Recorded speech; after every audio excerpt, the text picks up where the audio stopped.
يا جدعان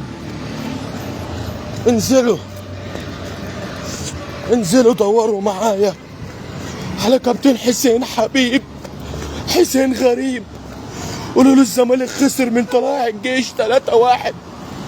الناس فاكراني بهزر. بتدور على كابتن حسين حبيب يا موحى، بيقول لك قافل تليفونه وفي الساحل.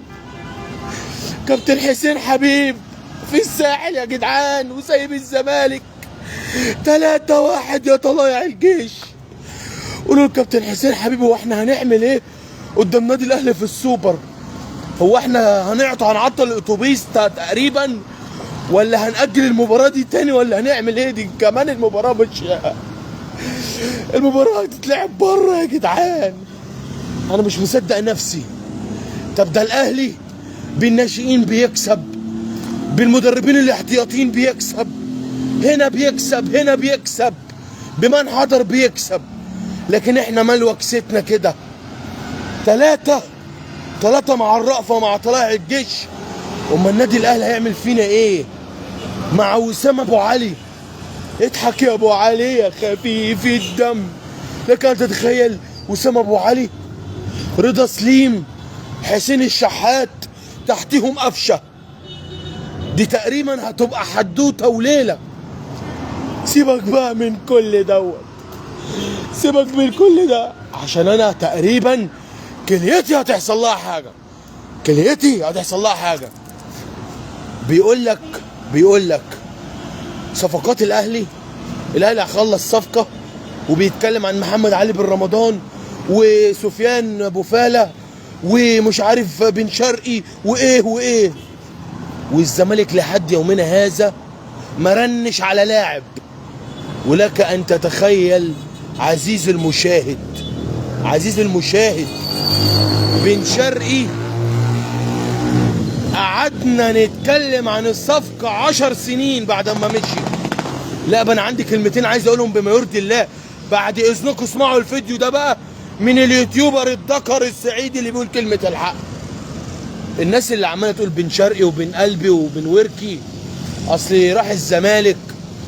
يا حبيبي قبل ما يجي لك الزمالك عرض نفسه على النادي الاهلي. بن شرقي دوت اللي عمال تقول صفقة القرن ويرجع يا بن شرقي بعد ما سابنا ومشي.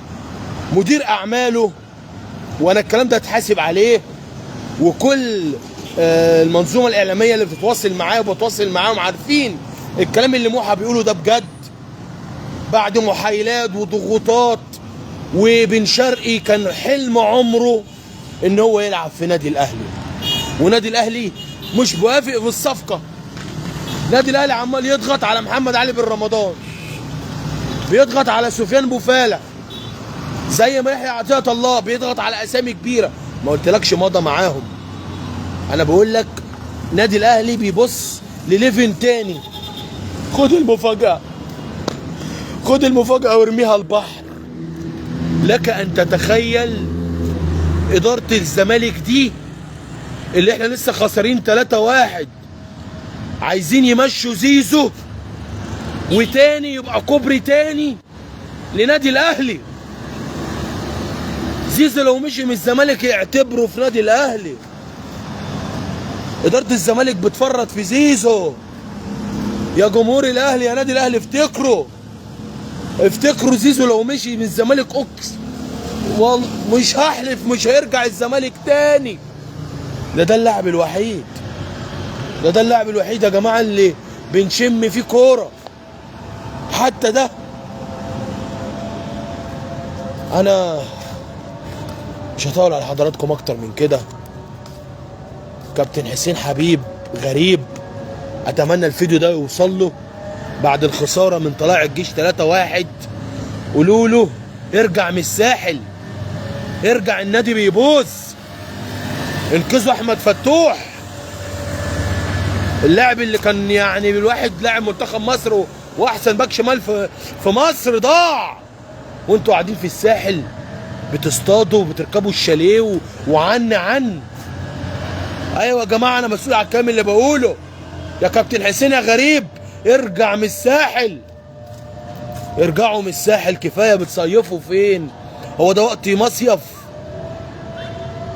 في ايه يا جماعه؟ في ايه اللي بيحصل ده؟ اتعلموا من النادي الاهلي. امال هنعمل ايه يا جماعه؟ كلمه حق قدام ربنا في السوبر المصري. قولوا لي هنقابل الاهلي ازاي؟ وهنلعب له بخطه ايه؟ خطه على ما تفرج؟ هنلعب بخطه زي ما تيجي؟ لا لا والله، ده كلامي بكل امانه وكل حدانه. انا عارفين يا جماعه، انا مخزول ومصدوم من اللي بيحصل. مش هقول لكم اكتر من كده، وانتظروني دايما في الوقت اللي انتم محتاجيني فيه. عايز اقول بس معلومه صغيره لكل اللي موجودين في اللايف. اللجان المأجوره، الناس اللي عايزه موحى يطبل لها 24 ساعه، مش انا راجل يوتيوبر صعيدي متربي على طبليه ابويا، تمام؟ ما بخافش من حد، بخاف بس من ربنا. لا مستني مجدي باطل منك، ولا مستني انك تطبل لي. موحى اللي انت بتنتقده ده كنت في يوم من الايام شابويا موحى لما الكلام كان على هواك. موحى مش على هوا حد، موحى بيقول اللي شايفه، لان انا عندي رؤيه، لان انا اشهر يوتيوبر في مصر والوطن العربي.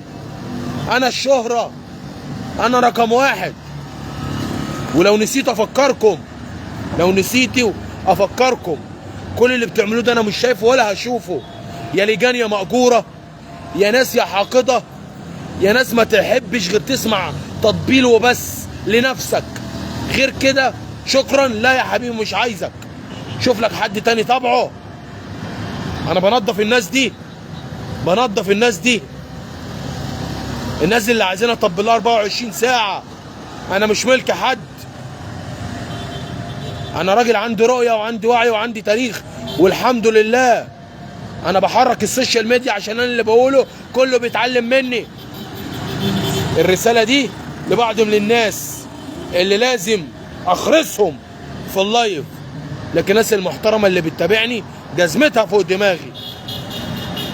شكرا لكل الناس المحترمه، وشكرا لدعمكم دايما اللي انا مكمل بيه. السلام عليكم.